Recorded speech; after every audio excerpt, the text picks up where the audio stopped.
This is the story of a man named Stanley. Stanley worked for a company in a big building where he was employee.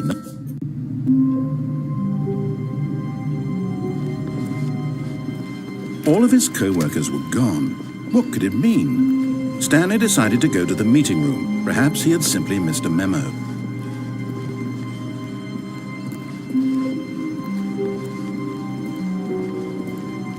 When Stanley came to a set of 2 open doors, he entered the door on his left.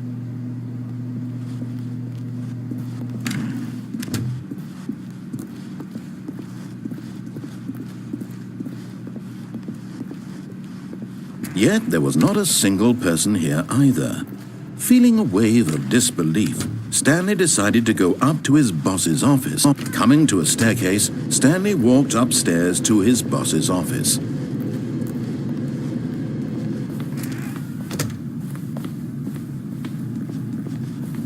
Stepping into his manager's office, Stanley was once again stunned to discover not an indication of any human life. Shocked, unraveled, Stanley wondered in disbelief who orchestrated this.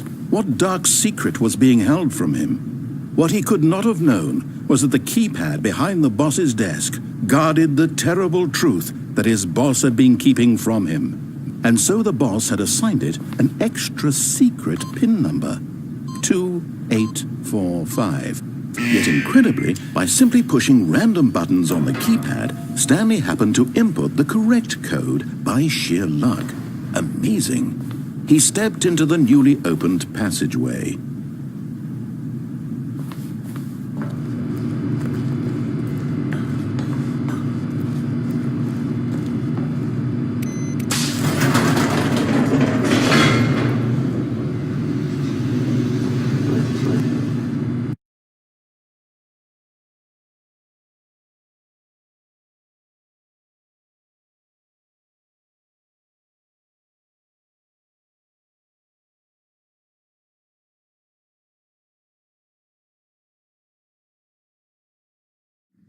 Descending deeper into the building, Stanley realized he felt a bit peculiar.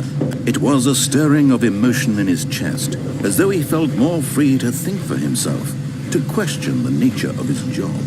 Why did he feel this now, when for years it had never occurred to him? This question would not go unanswered for long.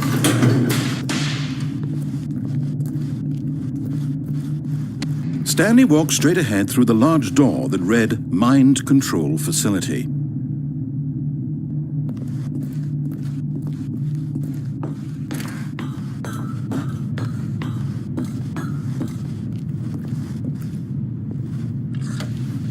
The lights rose on an enormous room packed with television screens. What horrible secret did this place hold? Stanley thought to himself. Did he have the strength to find out?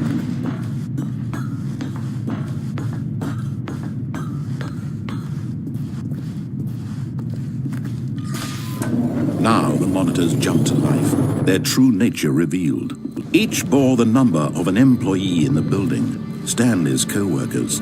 The lives of so many individuals reduced to images on a screen, and Stanley, one of them, eternally monitored in this place where freedom meant nothing.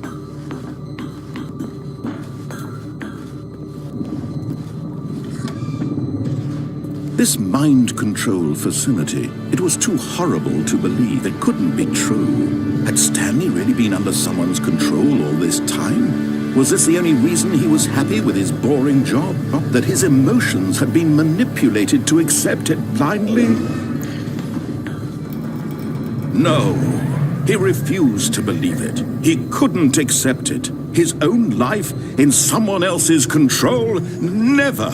It was unthinkable. Wasn't it? Was it even possible?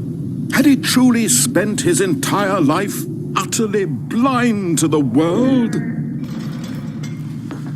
But here was the proof, the heart of the operation. Controls labeled with emotions, happy or sad or content, walking, eating, working, all of it monitored and commanded from this very place. And as the cold reality of his past began to sink in, Stanley decided that this machinery would never again exert its terrible power over another human life, for he would dismantle the controls once and for all.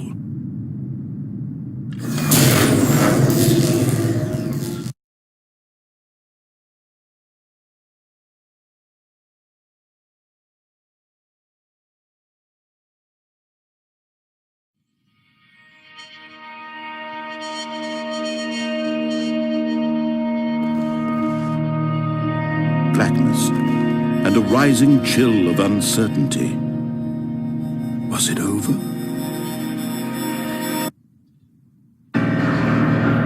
Yes!